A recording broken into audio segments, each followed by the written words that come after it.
Isang mapagpalang araw ng December 17, 2024 sa iyo kabayan. Narito po ang ating pinaka-latest update at dito po sa binabantayan nating low pressure area. Pero bago ang lahat, ako po ay makikisuyo ng like and subscribe at pahit na rin po ng notification bell para updated ka pa sa ating susunod na ulat panahon. Kabayan, ito nga pong low pressure area o LPA ay huling namataan sa layong 225 east of southeast of Tagum City, Davao del Norte. Ito po ay nakapaloob po sa Intertropical Convergence Zone na siyang direktang nakakaapekto sa area ng Mindanao. Kaya asahan natin na apektado ngayong araw ng LPA ang area ng Caraga at Davao Region. Asahan ang maulap na kalangitan na may kalat-kalat na pag-ulan na may kasamang kulog at kidlat.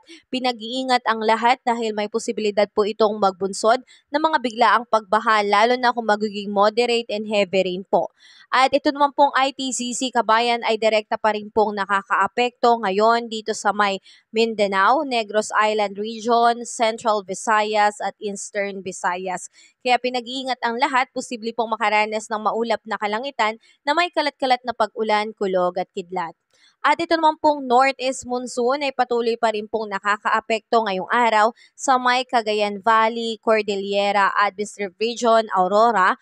Kaya asahan ng maulap na kalangitan na may kasamang pag-ulan. So posible rin pong magdulot ng mga flash floods and landslide due to moderate and heavy rains po. At ito naman pong shoreline, ito po yung pagsasalubong ng mainit at malamig na hangin ay siyang nakakaapekto ngayon sa may Bicol Region at Quezon. Kaya asahan na magdudulot po ito ng pag-ulan at maulap na kalangitan at kuminsay may kasama pang pagkulog at kidlat. At dito naman sa atin sa Metro Manila, ang nakakaapekto po ay northeast monsoon. Pero ito naman po ay walang significant impact. Asahan lang ang pagkakaroon ng partly cloudy to cloudy skies with isolated light rains o pag-ambon lamang. Kasama rin dyan ang ilang bahagi pa ng Luzon.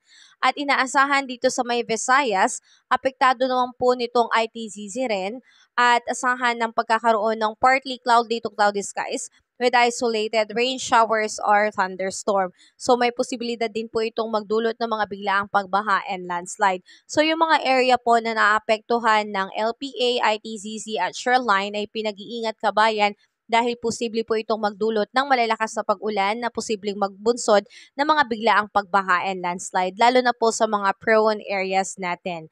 At dahil nga meron tayong LPA ngayon, kabayan, na nasa offshore, so inaasahan natin ito po ay magdudulot ng pag-ulan ngayong araw na ito, humaga hanggang tanghali, dito po sa may area ng Dinagat Island, Surigao del Norte, Surigao del Sur at Davao Oriental. Ang pag-ulan ay moderate to heavy rain, 50 to 100 millimeters. At ngayong hapon naman at hanggang Wednesday noon, December 18, moderate to heavy rain pa rin po sa may Dinagat Island, Surigao del Norte, Surigao del Sur, and Davao Oriental. At pagsapit ng Wednesday to Thursday noon, December 19 na po, moderate to heavy rain na lang po dito sa may Dinagat Islands at Surigao del Norte. So yan po yung mga apektadong lugar nitong LPA. Yan po yung inaasahan nating pag-uulan kaya pinag-iingat ang lahat dahil posible po itong magdulot ng mga localized flooding. So sa ngayon kabayan, pagdating naman sa ating air temperature, inaasahan natin na dito sa Lawag ay aabot po ng 31 degrees Celsius, Tugigaraw 29 degrees Celsius, Baguio 24 degrees Celsius, Metro Manila 31 degrees Celsius, Tagaytay, 29 degrees Celsius at sa Legazpi, medyo uulanin dyan, 30 degrees Celsius. Sa may Calayan Island at Puerto Princesa, abot ng 32 degrees Celsius. Iloilo at Tacloban, Cebu, Cagayan de Oro, Davao, 31 degrees Celsius at sa Zamboanga po ay 32 degrees Celsius. So may pag-ulan pong asahan lalo na po sa may area ng Mindanao.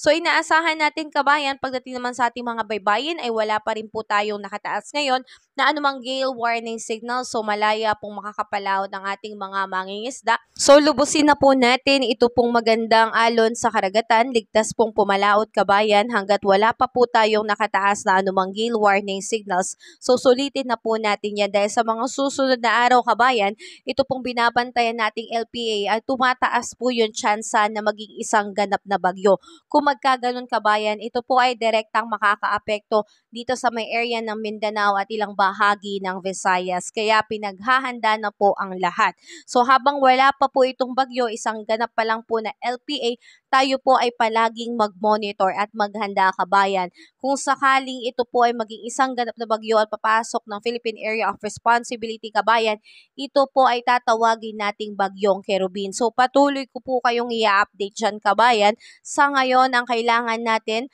ay lagi tayo maging updated at maghanda. Huwag po nating punuin ng takot ang ating mga sarili dahil itong takot ay wala naman pong naitutulong.